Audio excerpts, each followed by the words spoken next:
Oui, bonjour à tous et bonjour à Sandrine. Nous sommes ravis de vous accueillir pour partager les secrets, enfin quelques-uns des secrets du succès de la marque McDonald's. Donc McDonald's est... Juste un mot, j'espère que ce n'est pas des secrets, parce qu'en théorie, ça devrait se voir, ou en tout cas se percevoir. Il n'y a pas forcément de secret derrière. Okay.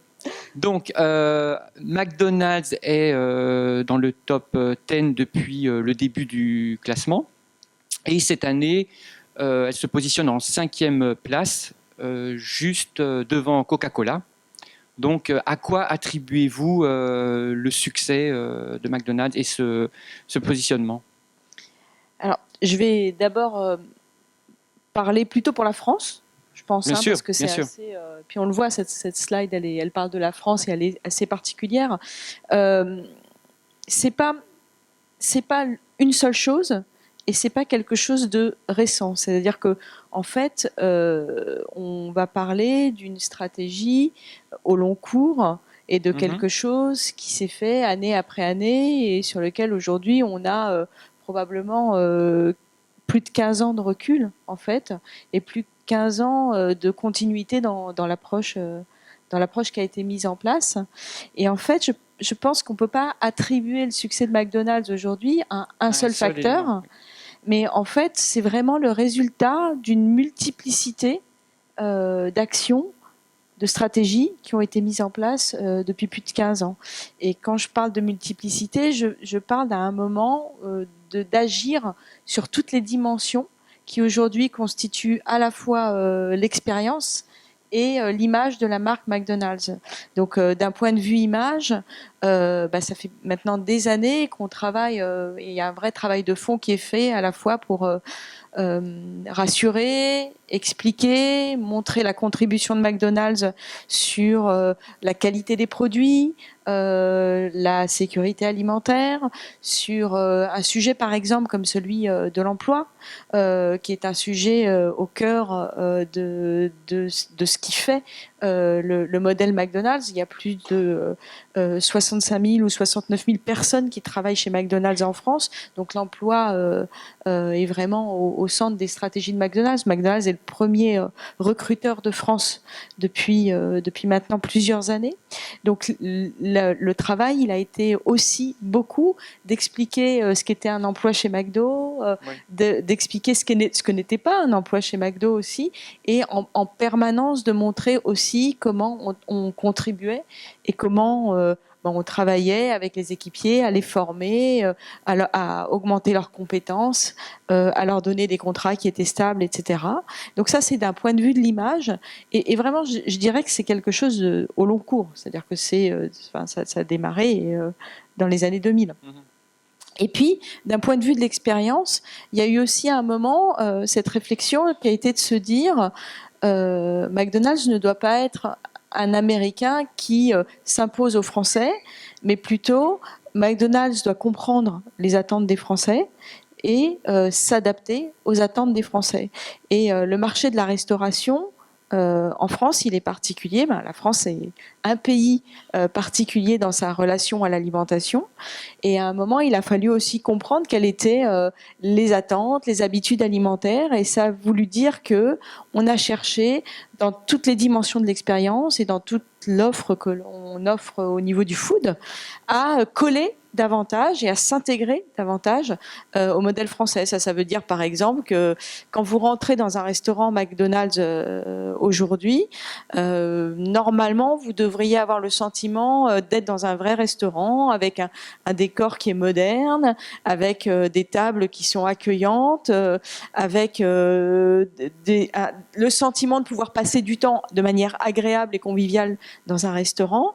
Lorsque vous regardez ce qui est offert au menu d'un restaurant McDonald's, normalement aujourd'hui vous devriez trouver à la fois ce qui fait le cœur de l'offre McDonald's et la raison pour laquelle les gens aiment McDo, c'est-à-dire les produits comme le Big Mac, les nuggets, les frites, etc.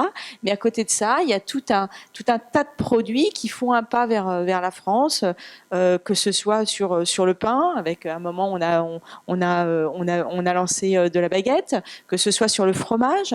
On aime beaucoup aller chercher des qualités de fromage. On a des opérations avec qui s'appellent Grandes Envies de fromage, je ne sais pas si vous connaissez, qui vont chercher des AOC, que ce soit sur la viande ou aussi au niveau de la qualité de la viande. On va chercher des origines de viande particulières, le charolais. Mais c'est aussi, ça c'est la partie immergée de l'iceberg, ce que voit le consommateur, mais c'est aussi ce qui se passe derrière le comptoir et en coulisses, et les relations de partenariat, d'intégration économique, de contribution économique que peut avoir la France avec l'agriculture, avec des fournisseurs, etc. Donc il y a vraiment eu un travail au long cours qui fait qu'aujourd'hui, les Français ont le sentiment que McDonald's est une entreprise totalement intégrée dans l'univers français. Ok. Donc il y a aussi pas mal de communication continue. C'est vrai que vous communiquez beaucoup, mais je me souviens avoir entendu Jean-Pierre Petit, donc le PDG McDonald's, avoir dit à plusieurs reprises que l'important, c'était peut-être moins la communication, même si ça reste très important évidemment, mais que les actes et les engagements. Ça rejoint un petit peu ce que vous venez de nous dire. Ouais, c'est vrai que McDonald's communique pas mal, ça c'est vrai. On est présent tout au long de l'année, c'est vrai. Mais c'est vrai que la philosophie, elle a toujours été de faire avant de dire. Et que le travail qui est entrepris, c'est un vrai travail de fond pour créer des tangibles dans toutes les dimensions dont je viens de parler. Parce qu'en fait, à l'appui de tout ce que je viens de dire, il y a vraiment des preuves très très tangible, parce qu'en fait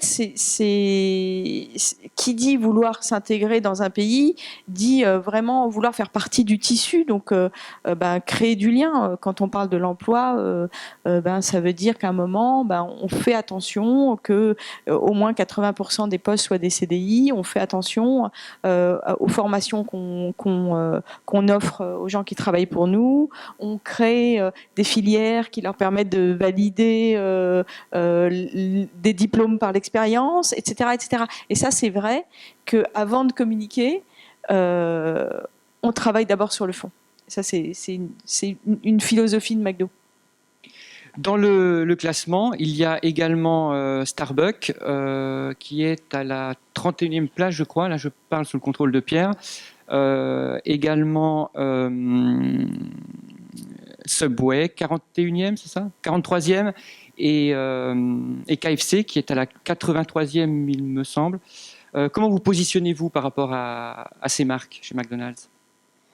Alors, deux choses. La première, c'est que ça, c'est un classement mondial, et que la situation de marché en France est probablement un petit peu différente par rapport au reste du monde, et que tous ces grands géants internationaux sont bien sûr présents en France, mais peut-être dans une moindre mesure qu'ils peuvent l'être dans d'autres régions du globe.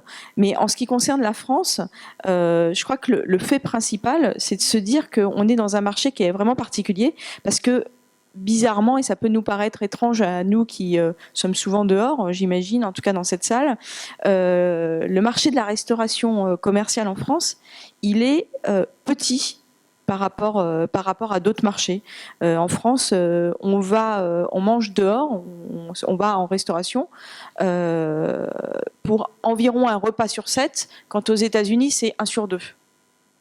Donc en fait, finalement, avoir des concurrents, c'est plutôt bon signe. parce que ça veut dire qu'à un moment, on est en train de développer l'offre et on est en train de créer des occasions qui vont faire que notre marché va peut-être aussi devenir plus dynamique. Cela étant dit, comment on se positionne par rapport à ses concurrents, on va dire que ces concurrents, c'est ceux que vous avez cités, ils ont souvent une spécificité, une particularité par rapport à nous. Nous, ce que l'on essaye de faire, c'est d'être la marque qui est pour tous et qui répond à l'ensemble des besoins. Donc on essaye de pouvoir répondre aux mêmes attentes que Starbucks, que celles auxquelles Starbucks va répondre, les mêmes attentes que celles auxquelles KFC va répondre, les mêmes attentes que celles auxquelles Subway va répondre, avec une expérience qui permet de les avoir tout à la fois. Donc voilà, je pense que on n'est pas spécifiquement en train de se dire comment on agit vis-à-vis d'un concurrent en particulier. On regarde, on est très attentif, et il y a pas mal de choses très très bien d'ailleurs qui sont faites par nos concurrents. Mais nous, notre idée, c'est d'être vraiment pour tous et pour toutes les occasions. Et justement, on a le sentiment que McDonald's sort un petit peu de son statut fast-food pour aller vers une image un petit peu plus restaurant. On le voit par exemple avec les McCafé. Ça devient plus des lieux de vie. On peut sortir et aller chez McDonald's à toute heure de la journée. Donc est-ce que ça rentre un peu dans cette volonté de se différencier par rapport à la restauration rapide classique, on va dire? C'est exactement la démarche que je décrivais tout à l'heure. Ouais. Quand McDo est arrivé en France, en gros, il y avait de la restauration à table, traditionnelle, hein, comme on la connaît tous, et de la restauration rapide, en boulangerie, des choses qui étaient peut-être pas... le fast-food, en tout cas, en tant que tel, n'existait pas. Donc toute la démarche de McDo a été de se dire, OK, si je veux avoir une place sur ce marché et si je veux croître, il faut que j'aille répondre aux attentes des Français. Et les attentes des Français, on le sait, hein, c'est je mange à heure fixe, de préférence avec des gens, et je m'assois pour manger. Je ne mange pas debout. Donc en fait, l'attention qu'on a portée au lieu, l'attention qu'on a portée à l'expérience, elle est centrale dans la différence qu'aujourd'hui McDo peut avoir avec ses concurrents. Et c'est vrai qu'aujourd'hui, quand on rentre chez McDo, probablement, et ça passe par le lieu, ça passe par les services. Par exemple, McDo a été le premier resto à offrir le Wi-Fi à ses clients. Donc ça, aujourd'hui, ça semble évident, mais à l'époque, c'était vraiment le premier à le faire. Donc ça passe par tout cet ensemble de choses qui fait qu'on dit à un moment à un client qu'il va se sentir bien dans un resto et qu'il n'est pas là simplement pour acheter vite et manger vite. Et est-ce que le positionnement de McDonald's est équivalent en France et dans les autres pays? Et d'ailleurs, a-t-il vocation à être équivalent, le positionnement, dans tous les pays ou non? Ça, c'est intéressant comme question parce qu'en fait, on pourrait se dire que par définition, le positionnement de McDo est le même dans tous les pays. Voilà, oui. Ce qui est au fond le cas, c'est-à-dire que l'essence de McDo, c'est d'être capable d'offrir à son client l'assurance d'aller en Chine, en Inde, aux États-Unis ou en France et de retrouver le même niveau de service, les mêmes produits avec la même qualité, le même goût, etc. Et donc ça reste le cœur de McDo. Donc c'est vrai qu'il y a une espèce de vraiment de continuité dans l'expérience entre les pays. Ceci étant dit, ça ne veut pas dire que l'expérience McDo est exactement la même dans tous les pays. Et ce que je viens de vous raconter sur la France, finalement, ça a essaimé pas mal dans le monde. Et aujourd'hui, tous les pays font cet effort d'aller vers leur consommateur local. Et on va trouver, si on va en Chine, des produits différents de ceux qu'on va trouver si on va au Maroc, si on va en France. On aura toujours le Big Mac, les nuggets, le Royal et les frites. Hein. Mais à côté de ça, on va trouver des choses qui vont au niveau produit, peut-être aussi au niveau de l'expérience, des choses qui sont spécifiques à la culture du pays. Okay. Est-ce qu'il y a des initiatives qui voyagent, qui s'exportent? Ouais, ça aussi c'est très McDo, c'est-à-dire qu'en fait par rapport à d'autres modèles d'entreprise, McDo n'est pas forcément une entreprise très centralisée, c'est-à-dire que ce n'est pas une idée qui vient de Chicago et qui arrive dans tous les pays exécutée de la même manière. En revanche, on a une culture de la best practice. Donc en fait, dès qu'il y a quelque chose qui marche et qui fonctionne assez bien, on regarde assez vite et on la partage. Je vous donne un exemple. Vous connaissez peut-être la gamme des wraps chez Bien McDo. sûr. Ça n'a pas été inventé en France. Ça, c'est une idée qui a été lancée en Pologne, qu'on a revisitée, réadaptée pour qu'elle soit adaptée au goût des Français, mais qu'on a fait venir chez nous parce que ça marchait ailleurs.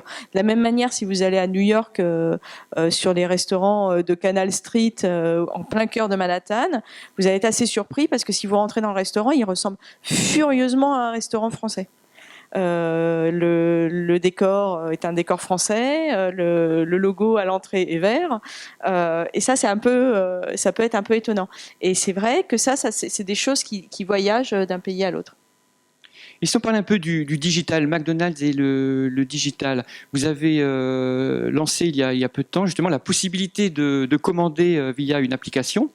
Donc, est-ce que le digital s'inscrit vraiment dans la politique? Est-ce que vous avez développé cela chez McDo? Est-ce que vous pouvez nous en dire un peu plus par rapport à cette politique du digital chez McDo? Oui. Alors, on a lancé la commande en ligne, la commande et le paiement en ligne via à la fois une application et le site internet. On l'a lancé nationalement à la fin de l'année dernière et aujourd'hui, pratiquement la totalité des restaurants McDo offrent cette possibilité-là.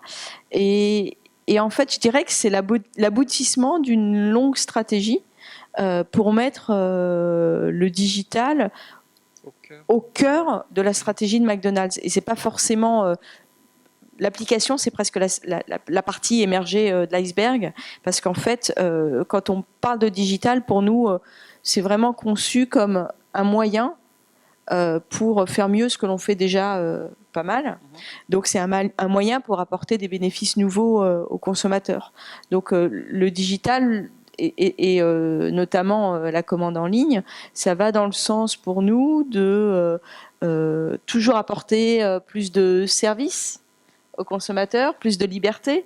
Ça lui donne plus de liberté pour choisir la manière dont il va commander, et puis finalement de changer la relation qu'on va avoir avec le client, et à un moment passer peut-être d'une relation bizarrement de plus en plus humaine, parce qu'on va aller de plus en plus vers le service et vers la personnalisation.